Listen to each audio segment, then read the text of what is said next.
तो last video में मैंने फिस्कल डेफिसिट का क्या मतलब है बड़े ही सिंपल वे में आपको बता दिया था कि बोरोइंग्स होती है।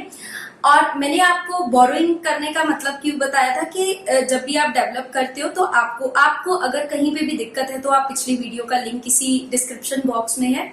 तो मैं अब आगे चलती हूँ। मैंने जब आपको बता दिया कि आपको घाटा पड़ गया है, तो घाटा पड़ा किसमें है कि आपकी इनकम कम है और आपके खर्चे ज्यादा हैं। तो पहले मुझे ये पता होना चाहिए कि एज अ गवर्नमेंट मेरे क्या इनकम है और एज अ गवर्नमेंट मेरे क्या खर्चे हो सकते हैं। तो हम यहाँ पे मैं उसी वीडियो से कंटिन्यू कर रही हूँ आगे कि हमारा जब भी बजट, मैंने बोला था कि बजट में दो चीजें चलेंगी, एक्सपेक्टेड रिसीट्स और एक्सपेक्टेड एक्सपेंडिचर्स। अब यहाँ पे इंपॉर्टेंट ये है कि जो गवर्नमेंट है वो हमेशा दो तरह के खर्चे या इनकम अर्न करती है। जब भी एज अ गवर्नमेंट आप अपने आप को देखें, आपको रेगुलर डेज में भी कुछ खर्चे करने पड़ते हैं या फिर कुछ आपको इनकम होती है। और कई बार क्या होता है कि कुछ टाइम के बाद आपको इनकम होती है। जैसे मैं ये बोलूं कि रेगुलर में खर्चा मैं देखूं, रेगुलर में मेरे खर्चे होते हैं कि मुझे अपना राशन लेके आना है, या घर पे कुछ रेगुलर वेज में मुझे अपने कपड़े लेके आने पड़ते हैं, या मुझे इलेक्ट्रिसिटी बिल देना पड़ता है, घर का रेंट देना पड़ता है, या इंस्टॉलमेंट अगर मैंने कोई लोन ले रखा है तो उसके ऊपर रेट ऑफ इंटरेस्ट मुझे पे करना है। तो ऐसे कुछ खर्चे हैं जो रेगुलर में चलेंगे। और कई बार क्या होता है कि मुझे अगर अपना घर खरीदना है तो मुझे कैश डाउन पेमेंट उनको करनी पड़ेगी, तो वो एक लंबे टाइम के लिए लोन लूंगी मैं, तो उससे मेरा एक एसेट बनेगा, घर लेना एसेट बनेगा। या कई बार ऐसा होता है मुझे कभी बहुत ज्यादा जरूरत है पैसे की, तो हो सकता है मैं अपना घर गिरवी रखवा दूं, तो मैं क्या करूंगी, बोरो करने के लिए लोन लूंगी। ठीक है, चलिए इन चीजों की अब हम स्टडी करेंगे। तो मैंने अब इसमें दो हिस्सों में मैं डिवाइड करती हूँ, एक जो रेगुलर के साथ चलेगा और एक जो फ्यूचर के साथ डील करेगा। क्योंकि ये रेगुलर है, इसका आपके फ्यूचर में कोई पॉजिटिव या नेगेटिव हाँ हो सकता है, बट इसको आपको करना ही पड़ेगा। ऐसे वाले अकाउंट को टेक्निकल टर्म में रेवेन्यू अकाउंट बोला जाएगा। और जो फ्यूचर के आपके एसेट्स के साथ या लाइबिलिटीज के साथ डील करेगा, मैंने बताया एसेट और लाइबिलिटी का पिछली वीडियो में मतलब, उसे हम बोलेंगे कैपिटल अकाउंट। और मैंने बोला था कि ये एक्सपेक्टेड रिसीट्स और एक्सपेंडिचर की स्टडी है, तो इसकी अपनी रिसीट्स एक्सपेंडिचर्स होंगी, इसकी अपनी रिसीट्स और एक्सपेंडिचर होंगी। तो रेवेन्यू अकाउंट में रिसीट्स, रेवेन्यू रिसीट्स और रेवेन्यू एक्सपेंडिचर। सिंपल शब्दों में यहाँ पे ये चीज समझो कि जो रेवेन्यू अकाउंट है ये रेगुलर है, मैंने ऊपर ही बोल दिया। मतलब गवर्नमेंट को इनकम हर साल आएगी, हर डेली बेसिस पे उसको इनकम जनरेट हो रही है। तो हम यहाँ पे डिस्कस करेंगे कि ये ऐसी कौन सी रेवेन्यू रिसीट्स हैं और कौन सी रेवेन्यू एक्सपेंडिचर्स हैं। तो अगर रेगुलर में देखा जाए तो गवर्नमेंट के दो तरह की इनकम हो सकती है, एक होती है टैक्सेस और एक होती है नॉन टैक्सेस। टैक्सेस क्या है, कंपल्सरी पेमेंट है। अगर मतलब दो तरह की हो जाती हैं टैक्सेस, एक तरफ डायरेक्ट एक तरफ इनडायरेक्ट टैक्स। तो इसमें क्या है, कंपल्सरी पेमेंट है, मेरे ऊपर लगा, मैं अगर इनकम अर्न करती हूँ, मैं अगर सर्विस करती हूँ, तो अगर किसी एक स्लैब के अंदर मैं आ गई तो मुझे वो टैक्स देना पड़ेगा। एट द सेम टाइम मेरे को कोई हक नहीं है कि ये टैक्स देने के अगेंस्ट मैं कुछ मांगू कि मैंने 1000 रुपया तुम्हें दिया, अब मेरे को 1000 रुपए का कुछ दो, नहीं, वो वेलफेयर के लिए जनरेट होगा। मतलब इससे जब मैं गवर्नमेंट को टैक्स पे करती हूँ तो गवर्नमेंट की कोई देनदारी नहीं बनती है उसके आगे, वो इसको वेलफेयर के लिए यूज करेगी। क्योंकि हमने उसको चूज किया है हमारी कंट्री को चलाने के लिए, तो उसको इनकम भी हम ही लोग देंगे। तो उसकी इनकम का एक हिस्सा रहता है टैक्सेस का। टैक्सेस दो तरह की, डायरेक्ट और इनडायरेक्ट। अब ये डायरेक्ट और इनडायरेक्ट का मतलब क्या हुआ? डायरेक्ट का मतलब सीधा, इनडायरेक्ट का मतलब घुमा के। तो यहाँ पे क्या मतलब हुआ? डायरेक्ट का मतलब इसमें दो वर्ड्स रहेंगे, मेरे नाम के ऊपर लगा है तो मेरे को ही बर्डन है अगर उसको देने का, अपनी पॉकेट से मैं दूंगा, दर्द भी मुझे ही होगा, तो ऐसे को बोलूंगी डायरेक्ट टैक्स। ठीक है, अगर मैं बिजनेसमैन हूं, मेरे प्रॉफिट के ऊपर कॉर्पोरेट टैक्स लगा तो वो भी मैं दूंगा। अगर मेरे पास वेल्थ है, इतनी प्रॉपर्टी है, तो उसके ऊपर टैक्स लगा तो वो भी मैं ही दूंगा। इनकम अर्न करती हूँ, इनकम टैक्स दूंगे तो वो भी मेरे ऊपर लगा। तो इनडायरेक्ट टैक्स क्या है? लगा मेरे ऊपर, दर्द किसी और को हुआ, तो उसे क्या बोलेंगे? Indirect tax. इनडायरेक्ट टैक्स का मतलब जीएसटी हो गया, एक्साइज ड्यूटी हो गई। इसमें हुआ क्या कि टैक्स आप ये खरीद के लेके आए, इसकी प्रोडक्शन के ऊपर टैक्स जो लगा था वो एक्साइज थी, अब वो लगाया क्योंकि उस बंदे ने प्रोडक्शन करी है तो उसके ऊपर लगा है, बट उसने आपके ऊपर शिफ्ट कर दिया, दर्द आपकी पॉकेट को हुआ बट पे उसने उसके नाम से गया, तो ऐसे बोलेंगे हम इनडायरेक्ट टैक्स। ये कंपल्सरी टैक्स है। आप ये नहीं कह सकते कि इसके ऊपर अगर 0.5 पैसे इनडायरेक्ट टैक्स लगा, जा मैं ये नहीं दूंगा, बाकी हिस्सा मैं पे कर दूंगा। यू हैव टू पे दैट टैक्स। ठीक है, तो गवर्नमेंट के पास पैसा नहीं होगा, कल को वो भी बोल देगी निकलो यहाँ से, कोरोना का इलाज खुद ही करवाओ, जाओ मेरे पास नहीं है। ओके, अब ये हुए टैक्सेस। यहां से गवर्नमेंट के पास इनकम आई, इसके लिए उसने सिर्फ वेलफेयर का काम किया है, वो कोई आपको काम करने की कमिटमेंट नहीं देती है। नॉन टैक्सेस की बात करते हैं। नॉन टैक्सेस का मतलब, जैसे मैं अगर कहीं पे पैसे एफडी पे लगा देती हूँ या मैं म्यूचुअल फंड में लगा देती हूँ तो मेरी इनकम अर्न होगी। एग्जैक्टली गवर्नमेंट भी यही करती है।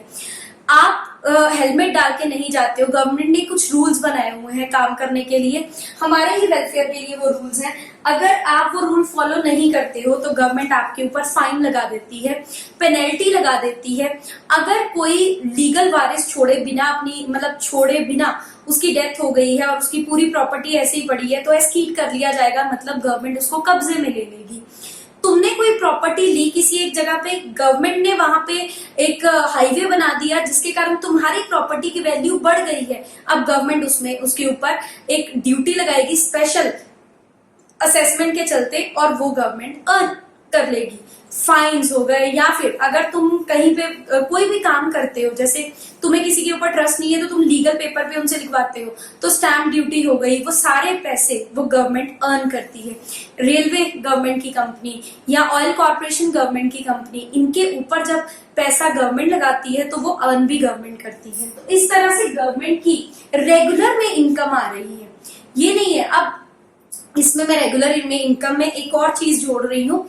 रेगुलर इनकम, अगर मैंने किसी एक टाइम पे किसी को लोन दिया था, जैसे मैंने बोला रेलवे मेरी कंपनी है तो रेलवे मैंने अपना एसेट बनाया लंबे टाइम में चल के, तो उस एसेट से जब भी लोग टिकट खरीदते हैं वो मुझे पैसा मिलता है। एग्जैक्टली, तो वो मेरी इन्वेस्टमेंट है, वो प्रॉफिट है मेरा।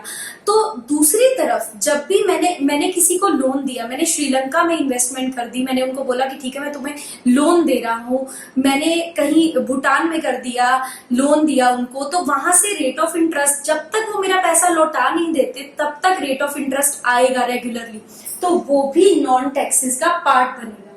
ठीक है, तो यहां से याद रखना कि अगर मैं लोन लूंगी, लंबे टाइम पीरियड के लिए मैं लोन लूंगी, तो जो देनदारी है मेरी वो मेरे ऊपर एक ऑब्लिगेशन खड़ा करेगी एक्सपेंडिचर में भी। ठीक है, तो मुझे भी उनको लोन की रेट ऑफ इंटरेस्ट उनको पे करना पड़ेगा। ठीक है, तो अच्छा, फिर आगे एक्सपेंडिचर्स में आते हैं। एक्सपेंडिचर्स रेगुलर में जो होते हैं, रेगुलर में गवर्नमेंट सैलरीज बांटती है। इसमें दो तरह के, जैसे डेवलपमेंट एक्सपेंडिचर और non development expenditure. Non development में क्या है, जैसे एक सिंपल सी एग्जांपल, तुमने घर बनाया, वो है डेवलपमेंट करी तुमने, और घर में कहीं ना कहीं से पेंट उतर गया, उस पेंट को ठीक करवा रहे हो तुम, या फिर कोई चीज खराब हो गई है उसको ठीक करवा रहे हो, वो है नॉन डेवलपमेंट, तुम उसको सिर्फ मैनेज कर रहे हो। तुमने स्कूल बनाया इस डेवलपमेंट, तुमने उसके अंदर एम्प्लॉयज रखे, तुम उसको मैनेज कर रहे हो, उनकी सैलरीज दे रहे हो। डिफेंस के अंदर तुम अगर लोगों की सैलरीज दे रहे हो तो वो तुम्हारे क्या हो गया, नॉन डेवलपमेंट एक्सपेंडिचर या प्लान्ड एक्सपेंडिचर हो गया। अब कोरोना के ऊपर खर्चा हो रहा है, ये पता नहीं था कि ऐसा हो जाएगा, that is non planned expenditure. तो इस तरह से गवर्नमेंट रेगुलर में खर्चे करती है, सब्सिडीज बांटती है, फार्मर्स को एमएसपीज देती है, तो वो रेगुलर अफेयर है। ये नहीं है कि इस साल कर दिया और 10 सालों तक वो कुछ नहीं करेगी, नहीं, उसको हर बार करना पड़ता है ये काम। तो वो हो गए एक्सपेंडिचर हमारे पास। तो ये रेगुलर में आने वाली इनकम और रेगुलर में होने वाले खर्चे हो गए। ओके, तो अभी आपको रेगुलर का उसका पता लग गया कि क्या क्या गवर्नमेंट रेगुलरली करती है, कहाँ कहाँ से रेगुलरली इनकम आती है, कौन कौन से रेगुलर में खर्चे करती है। आप खुद से क्वेश्चन करो कि गवर्नमेंट अगर ये कर रही है क्या ये रेगुलर है, या फिर अगर ये कोई दूसरा खर्चा कर रही है तो क्या वो रेगुलर है। अब आगे चलते हैं कैपिटल अकाउंट की तरफ।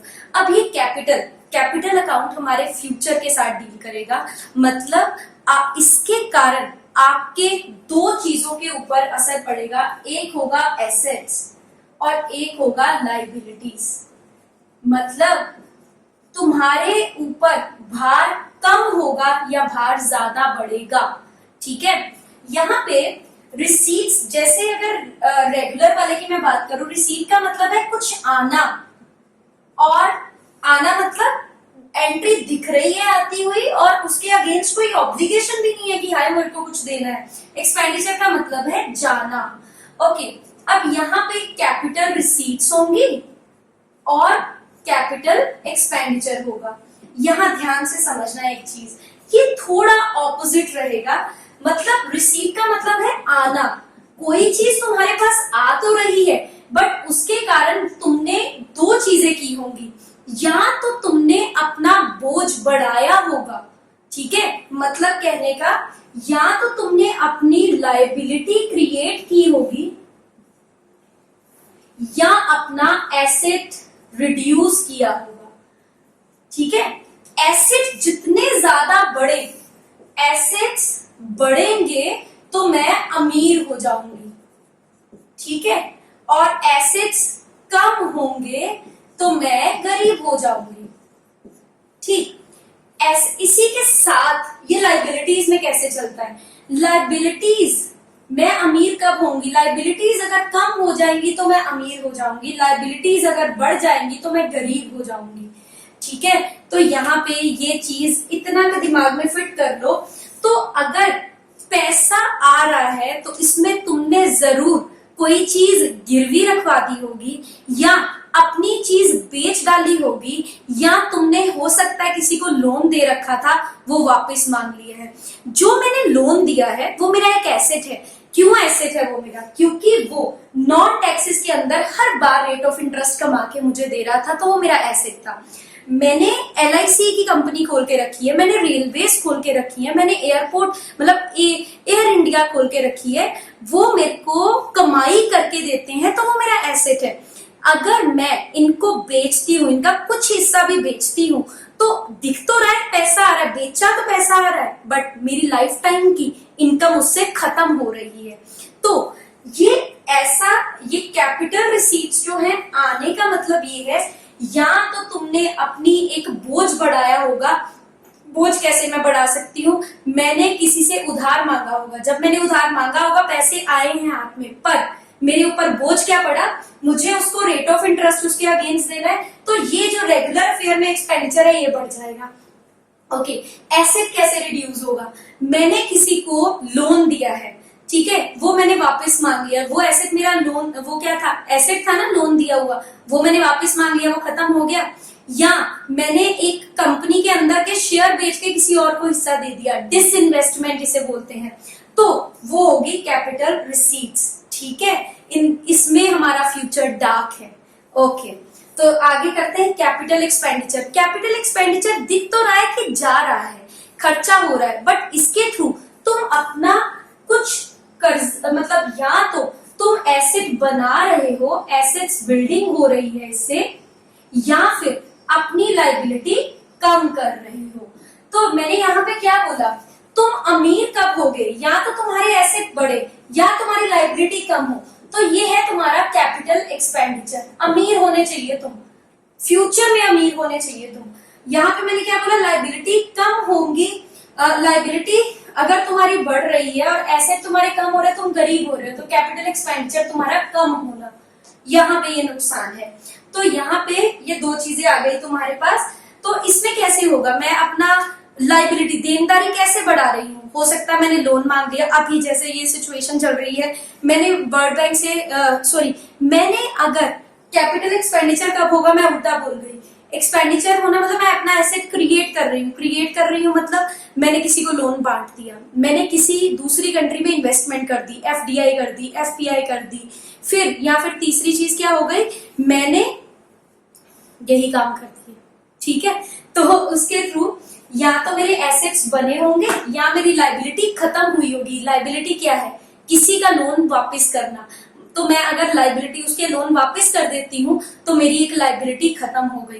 तो ये हुआ मेरा कैपिटल अकाउंट और ये हुआ मेरा ये रेवेन्यू अकाउंट। अगर आप इन दोनों चीजों को अच्छे से समझ गए हैं तो मैं अभी नेक्स्ट एक वीडियो 1-2 दिनों में अपलोड करूंगी जिसमें अब मैं सारी चीजों का लिंक आपको एक्सप्लेन करूंगी, नहीं तो ये वीडियो बहुत लंबी हो जाएगी।